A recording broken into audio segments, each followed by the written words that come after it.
aujourd'hui on se retrouve pour ma troisième participation au Feminibooks. Si vous ne connaissez toujours pas le Feminibooks, je vous renvoie en barre d'infos au groupe Facebook. Le Feminibooks c'est une chaîne de vidéos et pour cette troisième session une chaîne aussi d'articles sur les blogs autour des livres et du féminisme. C'est un projet qui a été lancé par Ninon de la chaîne Les Carnets d'Opaline. Hier vous étiez sur la chaîne des cahiers de lecture de Nathan et demain rendez-vous sur la chaîne Parmi les récits. En même temps que ma vidéo sort un article sur le blog La Tournée des livres, tout ça sera référencé en barre d'infos bien sûr. Alors peut-être avez-vous entendu que pour cette session, je parlais d'un livre, d'un roman de Cathy Harker qui est Ce qui était un rêve, une réécriture de Don Quichotte sur une femme qui va avorter. Et en fait, après avoir commencé ma relecture du roman pour la session du Feminibooks, j'ai pas trouvé que j'avais quelque chose à dire dessus, quelque chose en plus à dire, ça m'inspirait pas. Et du coup j'ai décidé de partir un petit peu du sujet et de vous offrir une réflexion qui m'est venue à la suite de cette lecture et une réflexion que j'avais déjà eue en amont avec d'autres booktubeuses ou d'autres de mes amis. Néanmoins, si cette réécriture de Don Quichotte avec une jeune femme qui décide de se faire avorter et qui va devenir chevalier dans un New York des années fin 80, début 90 vous intéresse, je vous référence une lecture faite par France Culture il y a un an environ. Interrogation qui m'est apparue quand j'ai commencé à lire ce livre, qui m'était déjà apparu quelque temps auparavant, c'est est-ce que les personnages féminins sont de véritables héroïnes? Je vous ai fait une vidéo dernièrement sur ces 10 personnages féminins qui m'inspirent en littérature, et avec cette vidéo et des discussions que j'ai eues avec d'autres booktubeuses et des amis, et ma maman qui est prof de français, j'ai essayé un petit peu d'aiguiser ma réflexion autour de ce sujet et c'est une réflexion que je vous propose aujourd'hui sans prétention. C'est une vidéo qui pourra peut-être ressembler un petit peu brouillon parce que j'ai pas fait 1001 recherches à ce sujet, parce que je voulais que mon avis soit le plus brut possible, enfin le plus personnel possible, le plus vrai.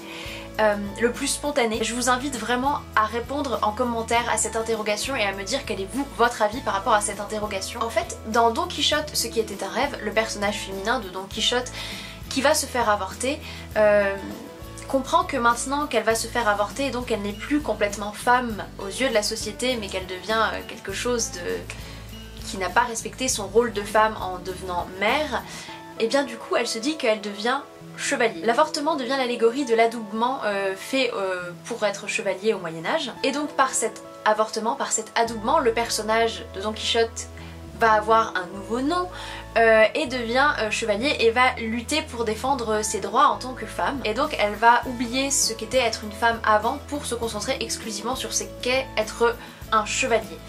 Et je me suis posé cette question sur les personnages féminins qui me marquent. À quoi ressemblent-ils? Quels stéréotypes sont-ils? Et comme récemment j'ai fait ma vidéo sur ces personnages féminins qui m'inspirent, j'ai un petit peu deux figures qui se présentent et qui s'opposent légèrement. D'un côté, et c'est essentiellement des héroïnes qui m'ont marqué quand j'étais jeune, j'aime beaucoup le type princesse, jeune fille en détresse. Et d'un autre côté, j'aime les personnages comme Scarlett O'Hara, Milady de Winter et Lady Macbeth, qui sont des personnages qui ont quelque chose quand même de très masculin dans leur caractère, ou du moins qu'on considère comme n'étant pas tout à fait des femmes et étant des femmes fatales au sens presque mortuaire du terme si on veut. Et quelque part je trouve que dans ces deux figures on retrouve les deux figures qu'on a dans les contes de fées qui sont d'un côté la jeune princesse et de l'autre côté la sorcière. Ces personnages de contes de fées, ces deux stéréotypes, la princesse c'est ce qu'on dit aux femmes d'être, ce qui est bien de faire pour une femme, donc d'attendre 100 ans la venue de son prince charmant par exemple, et de l'autre côté, dans ces contes de fées, on a le personnage de la sorcière qui est bien sûr le personnage antagoniste par excellence, l'effet inverse de ce qu'est la princesse et donc tout ce qu'une femme ne doit pas être, c'est-à-dire qu'une femme comme la belle-mère de Blanche-Neige par exemple ne doit pas ne pas aimer ses enfants, ne doit pas être jalouse de sa belle-fille, de sa fille qui devient plus belle qu'elle, etc. Enfin, on a ces deux oppositions là. Et pour appuyer ma réflexion, l'année dernière en master littérature pour la jeunesse, j'avais eu un cours sur les contes et j'avais eu un très bon essai à lire que je vous recommande, La femme dans les contes de fées de Marie-Louise von Franz. Et je vous recommande cet ouvrage qui étudie les figures féminines dans les contes de fées, dans plusieurs contes de fées. Et elle dit quelque chose dans l'introduction que je me permets de citer. Dans cet ouvrage, nous parlons des figures féminines dans les contes de fées, mais je pense qu'on peut élargir cette réflexion aux figures féminines dans les œuvres de fiction. Ceci entraîne tout naturellement une seconde question.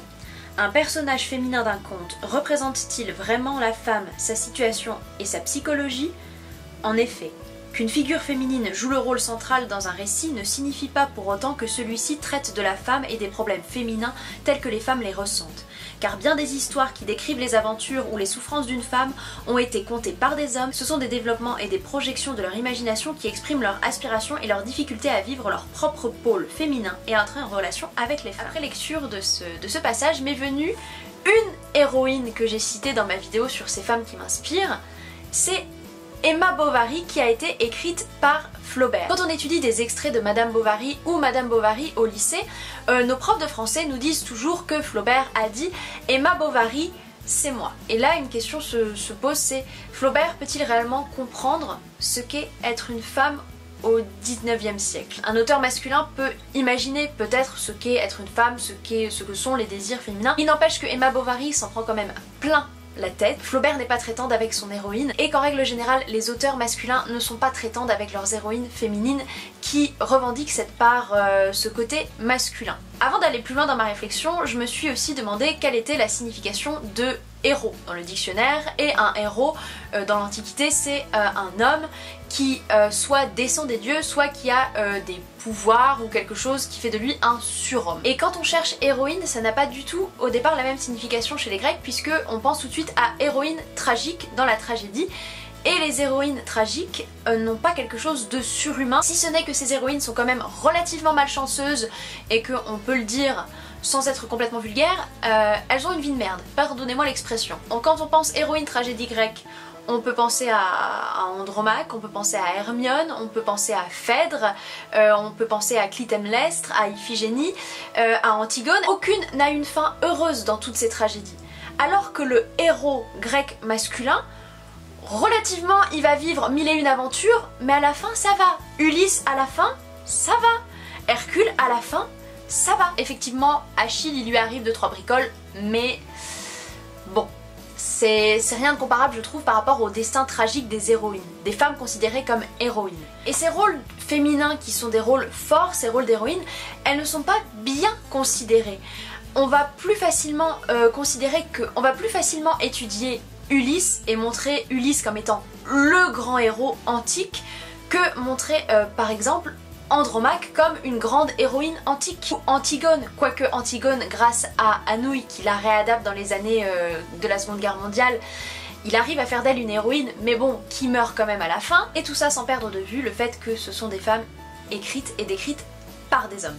Donc quelque part, ces hommes ont une vision fantasmée de ce qu'est ou ce que doit et ne doit pas être la femme, en règle générale. J'invente rien, c'est écrit dans cet essai et dans d'autres essais que j'ai lus que je pourrais vous lister en barre d'infos si jamais ça vous intéresse. Et lorsque les hommes décrivent les femmes, on a toujours ces deux aspects qui s'opposent, le côté princesse, le côté sorcière. J'ai en tête l'exemple de Carmen, qui vous a été d'ailleurs cité durant cette session du Femini Books par Johanna de la chaîne Sans Fioriture. Bien, Carmen, même si elle est considérée comme une héroïne, c'est une femme qui est clairement la sorcière. Toutes les femmes fortes en littérature sont considérées comme des sorcières, alors que les hommes forts en littérature ne sont pas forcément considérés comme des sorciers ou des personnes commettant des péchés. Mettons Don Juan à part, les héros masculins, si on prend par exemple les chevaliers de la table ronde, ça va, ce sont des héros dont il faut suivre l'exemple, qui véhiculent de bonnes valeurs à suivre, tandis que les personnages féminins forts qu'on considère souvent comme des héroïnes, ce ne sont pas des modèles à suivre du tout. Lady Macbeth, pas à suivre du tout. Carmen, du tout non plus. Médée, on n'en parle pas. Il y a vraiment une différence de traitement faite entre les personnages masculins et les personnages féminins. Et c'est des choses qui ont perduré longtemps à travers les siècles, parce que la littérature a souvent été d'abord une affaire d'hommes. Ce sont les hommes qui ont écrit majoritairement jusqu'au 19e siècle, 20e siècle. Et donc du coup c'est eux qui nous ont véhiculé cette image de femme, cette image fantasmée des femmes. On sait tous que la réalité nourrit la fiction et la fiction nourrit la réalité aussi. Et donc nous en tant que femmes, on doit ou s'identifier à ce stéréotype de la jeune demoiselle en détresse et donc d'être belle et sage comme une image, ou on peut être la rebelle et donc la sorcière, et donc être considérée en dehors des normes sociétales et en dehors du bien fondé et de la morale, notamment catholique. Ce stéréotype de la femme sorcière, c'est la figure féminine qui est pointée du doigt. Alors oui, elle a un destin hors norme, mais quand même, on se rend bien compte que si elle avait suivi son rôle de femme tel que la société patriarcale le souhaite, elle aurait pas eu trop de problèmes. Et on voit bien dans la littérature que lorsqu'une femme va sortir de ses carcans sociaux, il va y avoir censure pour irrespect aux bonnes mœurs de l'époque, parce que on ne peut pas décemment montrer une femme libre, etc.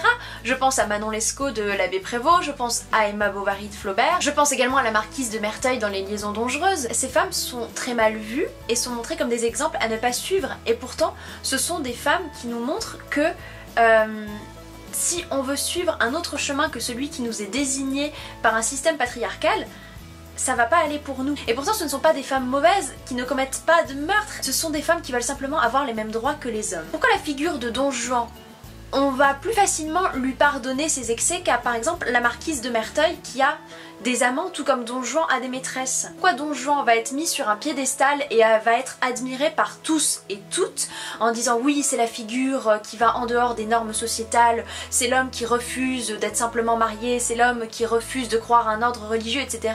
Tandis que la marquise de Merteuil, on va plus facilement entendre dire d'elle que c'est juste, pardonnez-moi le mot, une salope. C'est une vraie question que je vous pose, est-ce que vous avez ce ressenti aussi? Et à la fin du XXe siècle, avec les années 90 et le XXIe siècle qui arrive, et un nouveau public qui arrive, et une féminisation du public, on va avoir de nouveaux personnages féminins qui vont arriver, qui vont être considérés comme des héroïnes de jeunesse, parce que forcément, comme il y a plus de filles qui lisent, elles veulent voir plus de filles qui sont les protagonistes, et donc les auteurs et autrices vont créer des personnages féminins qui sont les protagonistes. Alors est-ce que ces personnages féminins sont toujours dans ces stéréotypes que je vous ai cités, ou est-ce qu'ils s'en écartent? Et ben moi je trouve qu'aujourd'hui on a l'essor d'un nouveau stéréotype féminin. C'est le personnage de la fille badass. C'est pas du tout la jeune fille en détresse, mais ce n'est pas non plus la sorcière. C'est le personnage féminin qui est badass, qui arrive à se sortir de toutes les situations, qui a un sacré caractère, qui peut s'en sortir malgré tout, qui a la force de caractère qu'il faut en lui pour s'en sortir, sans pourtant que ce soit un personnage féminin méchant, hein, non.